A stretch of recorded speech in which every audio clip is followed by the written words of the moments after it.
Hello Python peeps, you're welcome to Pi Everyday YouTube channel.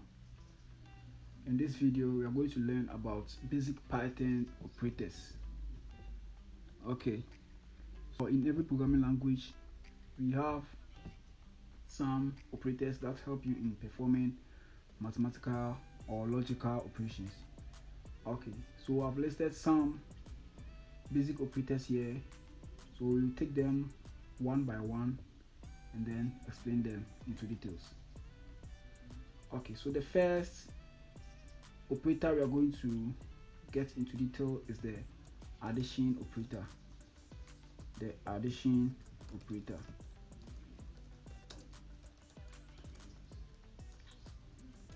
The addition operator. Okay, so that is the addition operator for you. Okay, so we all know how to use addition in mathematics. Okay, so in mathematics, addition is used for summation, or it is used for adding a number to another number. So in programming language, perform the same function in programming language. So in Python, you can say addition can be done on integers or floats. Okay, so we are going to add two integers with the addition operator. So we have 4 plus 8. Okay, so when we build it, you have 12, right? Because 4 plus 8 is 12. Okay, and then 10 plus 13 is what? 23. So that's for the addition operator.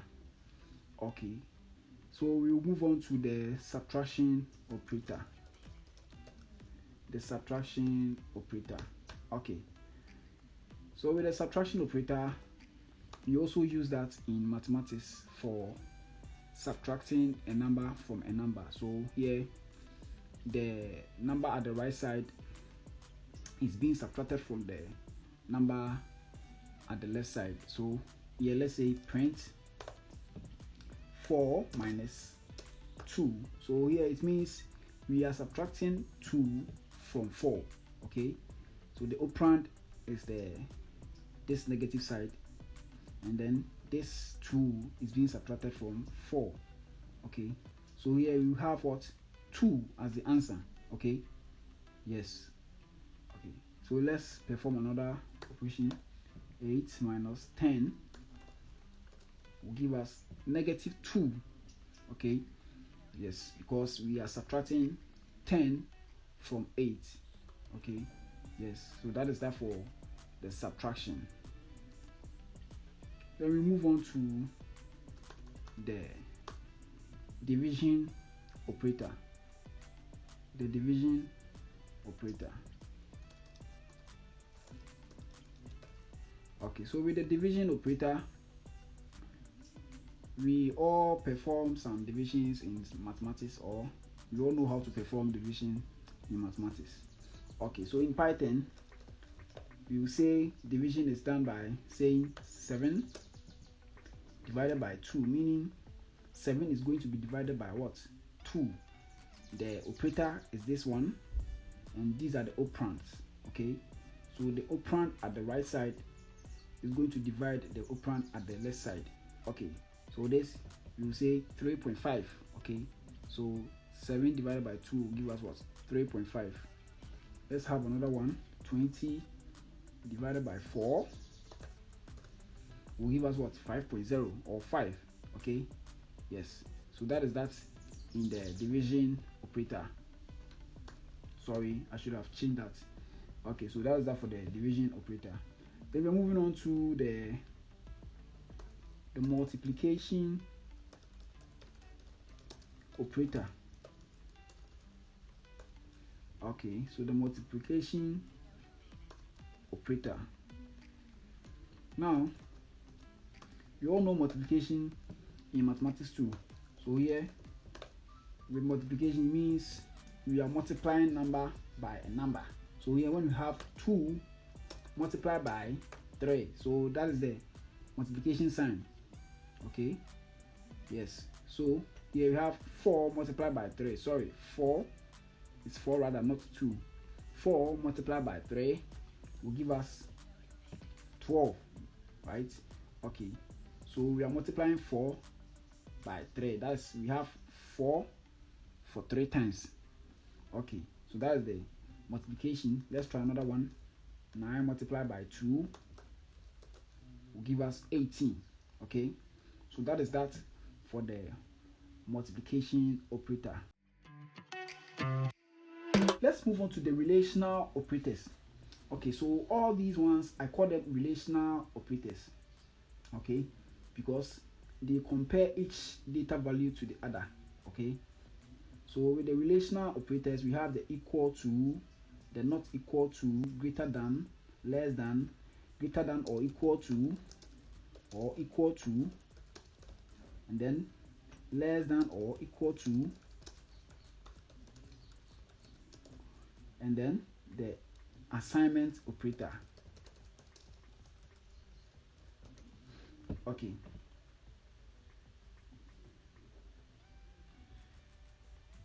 so that's that for the relational operators. So we'll take them one by one and then go into details. So we'll take the equal to operator. So with the equal to operator,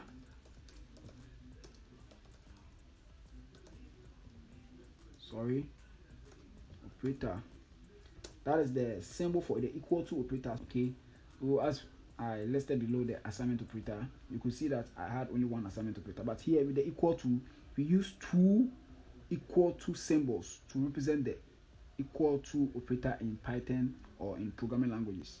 Okay, so having two equal to operators represent the equal to, but when you use one, it means you are making an assignment or assigning a data value to a variable. Okay, so with the equal to operator, it says it compares whether two operands are the same. Okay, so if let's say we have two operands, 3 and then 4, it will compare if 3 is equal to 4. So if 3 is equal to 4, then the statement becomes true. But if 3 is not equal to 4, then it means the statement is false. So let's see something here. Print 2 is equal to 2, right? So here, this operator is comparing this one to this one, right? It is comparing this one to this one. So if 2 is really equal to 2, then it means the statement becomes true. But if 2 is not equal to 2, then the statement becomes false, right? Okay, so let's print this and see if you have it. Okay, so here the statement becomes true because indeed 2 is equal to 2. But let's change this 2 to 6, right? Here 2 is not equal to 6, right? So we will have false because 2 is not equal to 6. So here the statement becomes false. Okay, so that is what the equal to operator does. It compares two operands and check whether they are the same or they are not the same. Okay, so from the equal to operator, let's move on to the not equal to. The not equal to. The not equal to. So that is the symbol for the not equal to. If you could see from there, that's the not equal to. The not equal to does a similar work as the equal to sign, but the difference is that the not equal to operator compares if the two operands are not the same, then the statement returns false. Sorry, the statement returns true. But if the two operands are the same, then the statement is false. Right? Let's have an example here to clear any confusion. Right? Let's say 4 is not equal to 3. So here it will compare if indeed 4 is not equal to 3. So if 4 is not equal to 3, then it means the statement is true. But if 4 is equal to 3, then the statement becomes false. So this statement, let's see. Okay, so the statement gives us true because 4 is not equal to 3, right?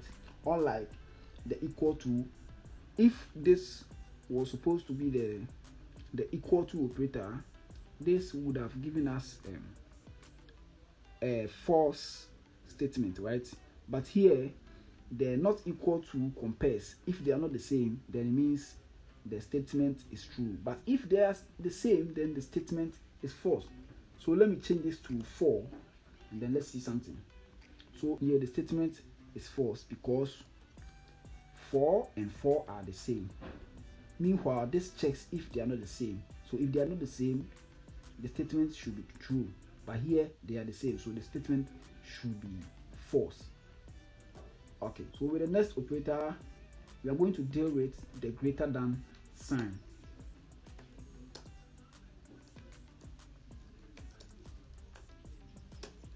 Okay, so that is the greater than sign. Okay, so with the greater than sign, this also compares two operands. It compares the left operand to the right operand. So if the left operand is greater than the right operand, then it means the statement is true.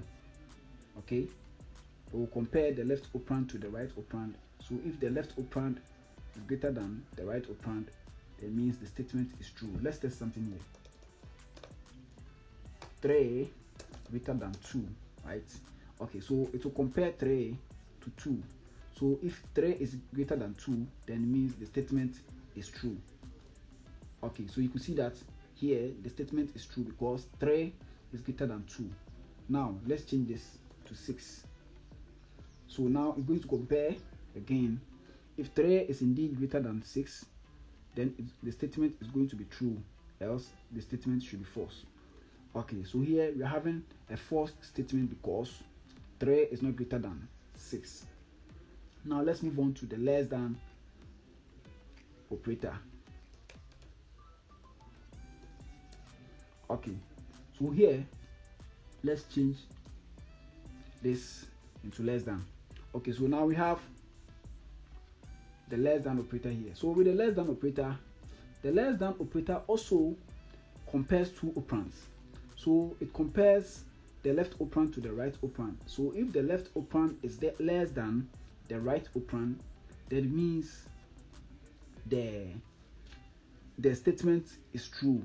Else if the left operand is greater than the right operand, then means the statement is false, right?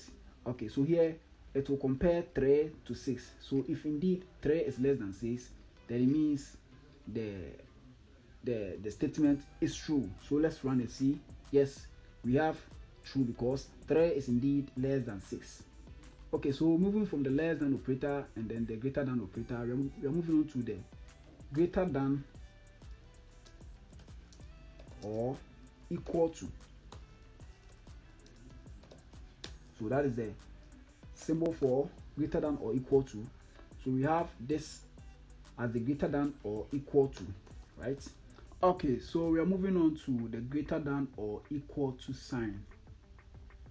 Okay, so with the greater than or equal to sign, this operator compares the operand at the left side to the right side and checks if the operand at the left side is greater than or the same as the right side or the operand at the right side, then the statement becomes true.